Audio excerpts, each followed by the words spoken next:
Стори үзүүлж байна. Хэрв та бэлэн бол анхаарлаа хандуулна уу? Энэ явдал одоогоос 7 жилийн өмнө болсон юм. Тухайн үед мэдрэгдсэн хүйтэн амьсгал одоо хүртэл миний хүзүүг төөнөх шиг болдог доо. Намайг 11-р ангид төгссөн 100.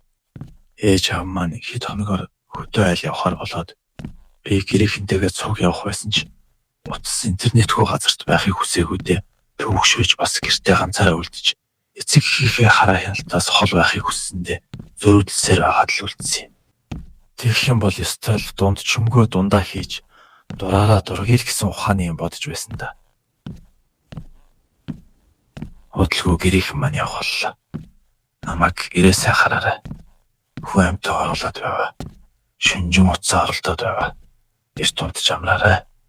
Хих мэтих цахаас хилээд л явцгаалаа. Бодоод байхад ээж маань шөнээр агаар гадуур явж болдоггүй юм гэж их хэлдэг байж. Би ч нэг тоолгүй өнгөрөөдөг байсан. За тэгээд л ганцаараа үлдсэн хүн чинь найзуудтайгаа уулзаж гадуур дэмий тэнэж хөгжилдөөд л PC тоглоод л байлаа. Тухайн үед лод их тоглодог байсансан. Тэр өдөр би найзуудтайгаа уулзаж явсаар нилээд оройтчихсан юм. Гэртээ ирэхэд шөнийн 2 болж байлаа. Манай хуучны байрын 7 давхарт байдаг юм. Орц руу ороход ихэнхий гэрхэн шатчихсан. Харанхуй болохоор баг зэрэг айж байсан. Лифт ажиллахгүй байсан тул би шатаар өсөхөөсөөр аргагүй боллоо. 3 давхар. Алхах тусам орцны шар гэрэл анивчиж миний сүүдэр ханан дээр эвгүй сунан харагдана. 4 давхар. Гинэт миний доотлын давхарт хөлийн чимээ сонсогдов. Хин нэгэн миний араас дагаад байх шиг 5 дугаар давхар. Өнөөх чимээ улам тод сонсогдож байх шиг. Тиймээс улам яарч хурдан өгсөв. 6 давхар. Би айсандаа болоод бараг л гүйж эхэллээ.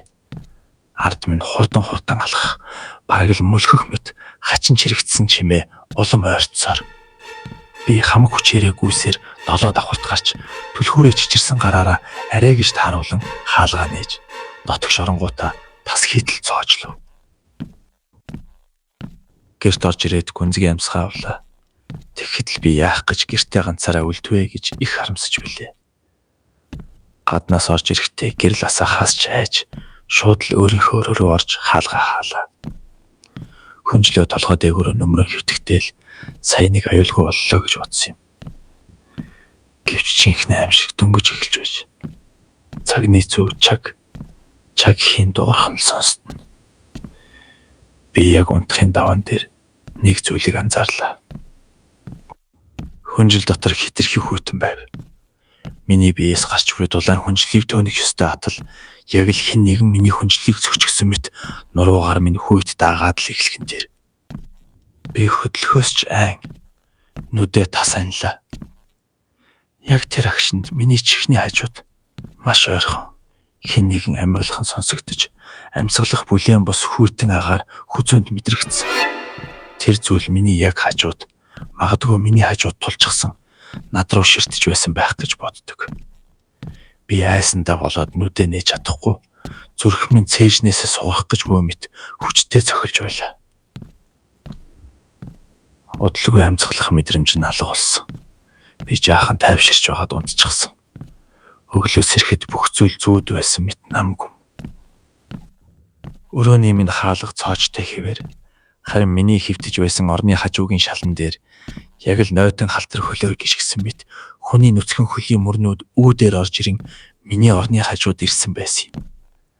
Хамгийн аимшигтай нь орж ирсэн мөр байсан ч гарсан мөр байгаагүй. Чиний яг хажууд ч гэсэн одоо хэн нэгэн зогсоод амьсгалж магадгүй шүү.